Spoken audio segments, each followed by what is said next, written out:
Assalamualaikum warahmatullahi wabarakatuh. Salam sejahtera untuk kita semuanya. Apa kabar anak-anakku semua? Semoga kalian selalu dalam kondisi sehat walafiat ya, dan tetap semangat dalam belajar biologi. Baik, pada kesempatan kali ini kita akan membahas tentang enzim dan metabolisme. Kita lihat dulu kompetensi dasarnya. Kalian mampu menjelaskan proses metabolisme sebagai reaksi enzimatis dalam makhluk hidup, dan yang berikutnya kalian mampu menyusun laporan hasil percobaan tentang mekanisme kerja enzim, fotosintesis, dan respirasi anaerob. Peta konsep pembelajaran pada video kali ini kita khususkan untuk membahas tentang enzim.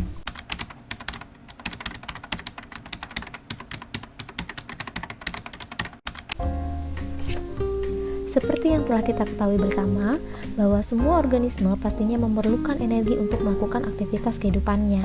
Berdasarkan hukum termodinamika yang menyatakan bahwa energi tidak dapat diciptakan atau dimusnahkan, namun dapat dirubah bentuknya. Kita juga tahu bahwa sumber utama di bumi ini adalah matahari, namun tidak semua organisme dapat memanfaatkan energi tersebut secara langsung. Hanya yang autotrof saja ya yang bisa melalui proses yang namanya fotosintesis. Lalu oleh organisme heterotrof akan dirubah dalam proses yang namanya respirasi. Nah, kedua proses tersebut itu merupakan proses reaksi kimia yang terjadi di dalam tubuh makhluk hidup yang istilahnya kita kenal dengan nama metabolisme. Ada dua macam nih metabolisme. Ada katabolisme, yaitu perombakan senyawa kompleks menjadi senyawa sederhana dan bersifat eksergonik, artinya menghasilkan energi. Contohnya respirasi. Kemudian yang anabolisme berarti kebalikannya, yaitu penyusunan senyawa sederhana menjadi kompleks dan bersifat endergonik atau membutuhkan energi. Pada proses metabolisme pastinya melibatkan 3 poin penting di sini: energi, bahan atau reaktan, dan enzim.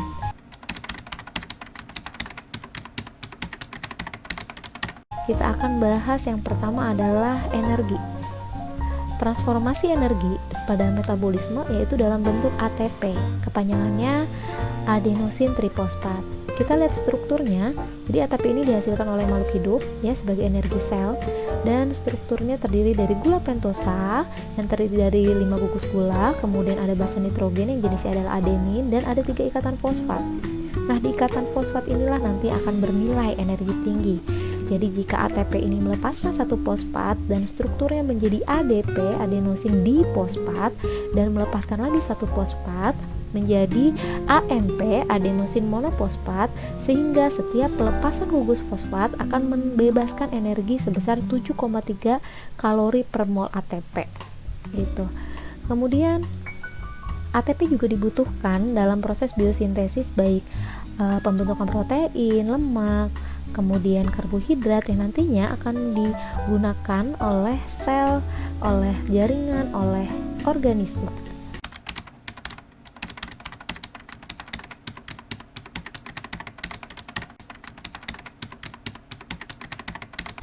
Nah, syarat kedua ada di metabolisme adalah adanya enzim. Ini adalah enzim nih. Nah, sekarang apa sih enzim itu? Enzim itu merupakan senyawa protein yang dihasilkan dari makhluk hidup yang bersifat biokatalisator, pemercepat reaksi kimia tanpa ikut bereaksi, gitu ya. Jadi kalau pakai enzim, laju reaksi itu bisa lebih cepat, minimal 1 juta kali, ya. Kemudian diperlukan sedikit dan dipakai secara berulang kali selama enzim itu tidak rusak. Kemudian sifatnya reversibel, bisa untuk membentuk makromolekul ataupun merombak makromolekul. Kemudian enzim bekerja hanya pada substrat tertentu, atau istilahnya berarti enzim ini kerjanya spesifik. Sekarang kita lihat bagaimana enzim mempengaruhi suatu laju reaksi. Ya, kita lihat di sini ya. Nah, dalam reaksi kimia ini di sini ada reaktan. Reaktan itu adalah substrat. Kemudian si substrat ini harus mengumpulkan energi bebas dari sekelilingnya untuk melewati rintangan. Nah, untuk melewati puncak energi aktivasi ini untuk bisa mendapatkan hasil, menjadi hasil. Nah, ketika tidak menggunakan enzim, maka energi bebas yang akan dipakai oleh reaktan itu sangat banyak sekali. Tapi dengan adanya enzim ini akan menurunkan rintangan aktivasi tersebut, sehingga si substrat ini tidak mengandung terlalu banyak energi bebas, jadi lebih hemat energi gitu ya.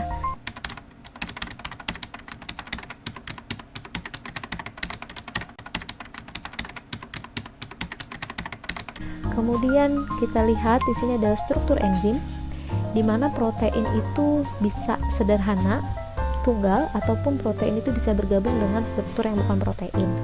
Di sini istilahnya namanya gugus prostetik, di mana ada dua jenis, bisa dari senyawa organik yaitu koenzim, dan bisa dari senyawa anorganik yaitu kofaktor. Kita lihat di struktur enzim nih. Di sini ada bagian protein, istilahnya namanya apoenzim. Kemudian di sini ada koenzim, ya. Koenzim ini nanti berperan dalam memindahkan gugus kimia atom atau elektron dari satu enzim ke enzim yang lain. Contohnya bisa vitamin, NAD dan FAD. Oke, flavin, adenin, dinukleotida. Kemudian di sini ada kofaktor. Kofaktor itu terbuat dari unsur logam, contohnya kuprum, magnesium, kalium, kemudian besi dan natrium. Jadi di sini mempercepat pengkatalis dari si enzim tersebut.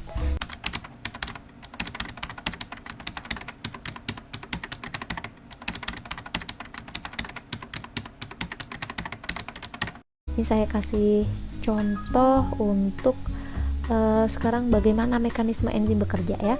Jadi enzim itu memiliki struktur yang namanya sisi aktif. Di sisi aktif inilah nanti akan terjadi ikatan antara substrat dengan enzim.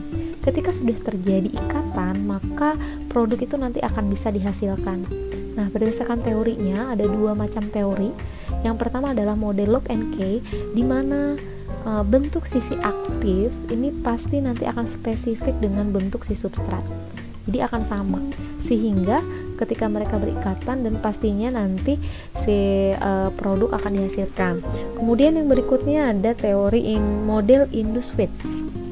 Kalau di sini nanti sisi aktif ini bentuknya akan menyesuaikan atau fleksibel dengan bentuk si substrat. Nanti mereka akan berikatan dan pastinya akan terbentuk produk yang diinginkan. Seperti itu. Sekarang kita lihat contoh kerjanya.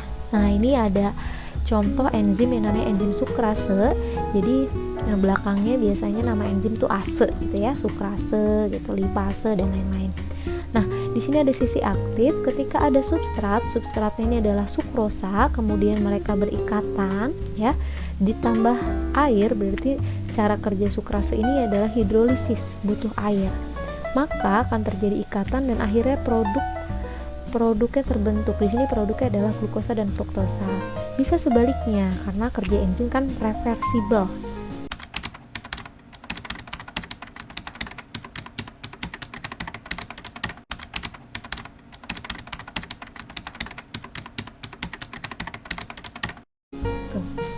Kemudian kita masuk ke faktor-faktor yang mempengaruhi kerja enzim.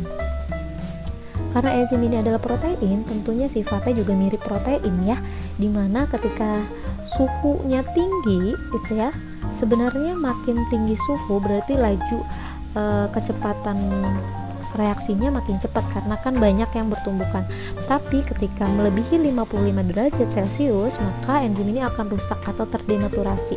Kemudian kalau di bawah 0 derajat gitu ya, dia tidak bisa bekerja tapi tidak rusak. Nah, yang optimum itu 30 sampai 40 derajat Celcius. Oke. Kemudian yang berikut adalah pH. Kalau di sini kita lihat pH optimum itu sekitar 6 sampai 8 ini ya, pH-nya ya. Paling bagus itu di 7 atau netral. Tapi ada beberapa enzim yang memang bisa bekerja di pH yang rendah. Contohnya adalah pepsin yang ada di lambung. Atau tripsin ya, tripsin itu bekerja di kondisi yang basah. Kemudian yang selanjutnya ada konsentrasi enzim. Kalau kita lihat di sini di grafik ini kan signifikan, berarti seiring dengan meningkatnya enzim berarti kecepatan reaksi enzim itu akan semakin meningkat pula.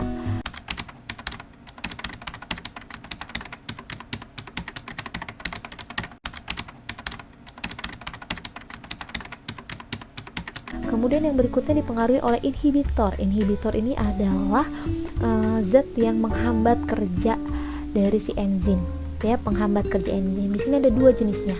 Ada kompetitif dan non kompetitif. Kita bahas yang kompetitif dulu. Ini kompetitif inhibitor. Maksudnya adalah si inhibitor ini nanti akan berkompetisi dengan si substrat untuk menempati sisi aktif. Nah, kalau udah seperti ini berarti si enzimnya tidak lagi berikatan dengan substrat, dia berikatannya dengan inhibitor. Kalau seperti ini sudah tidak dapat lagi bisa dihasilkan produk.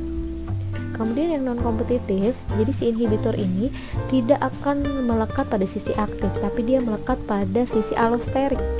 Nanti lama kelamaan si inhibitor ini akan merubah bentuk sisi aktif dari enzim sehingga enzim tidak bisa berikatan dengan si substrat, dan akhirnya produknya itu nggak bisa dihasilkan.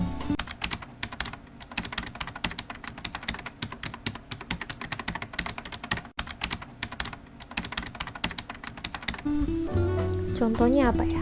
Contohnya pestisida jenisnya DDT, dikloro-difenil-trichloroethana gitu ya, atau obat aspirin. Nah, itu salah satu contoh dari inhibitor.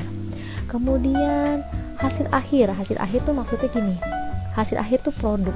Jadi ketika reaksi awal itu berlangsungnya cepat nih, tapi kalau sudah ada penimbunan produk sebelumnya gitu ya tidak terpakai, ya laju reaksi akan melemah. Kemudian yang berikutnya ada konsentrasi substrat. Tadi konsentrasi enzim, sekarang substrat. Kita lihat nih grafiknya. Jadi ketika si enzim itu belum aktif ya, ini ketika kita menambahkan substrat itu akan meningkat laju reaksinya. Tapi ketika enzim sudah aktif, maka tidak meningkatkan lagi karena sudah mencapai kecepatan maksimal. Gitu. Jadi akan tetap. Kemudian aktivator ini berarti yang membantu atau yang mempercepat kerja dari enzim. Contohnya klor itu bisa mempercepat enzim petialin ya yang ada di kelenjar saliva kita.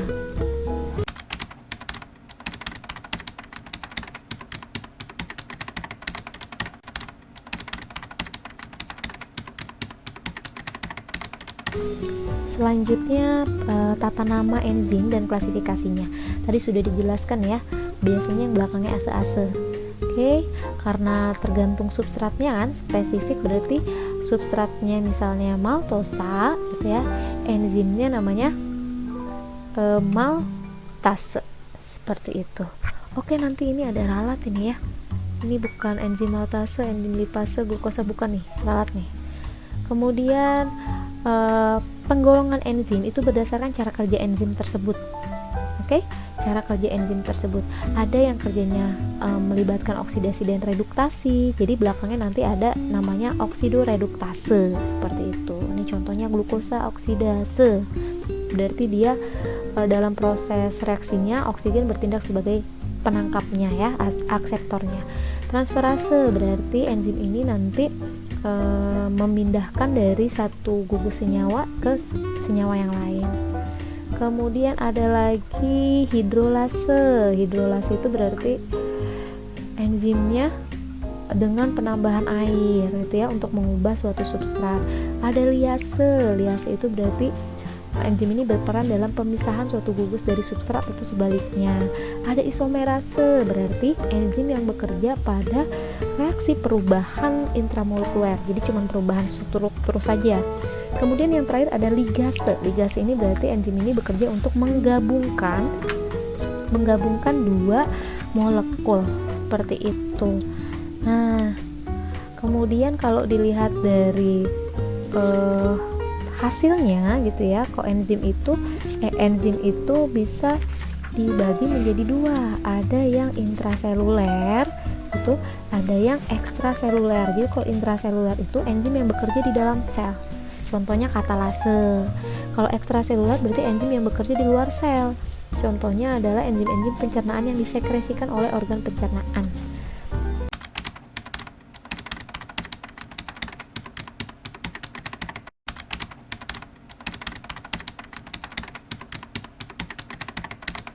Baik, untuk di video pembelajaran kali ini saya cukupkan sampai membahas tentang enzim ya.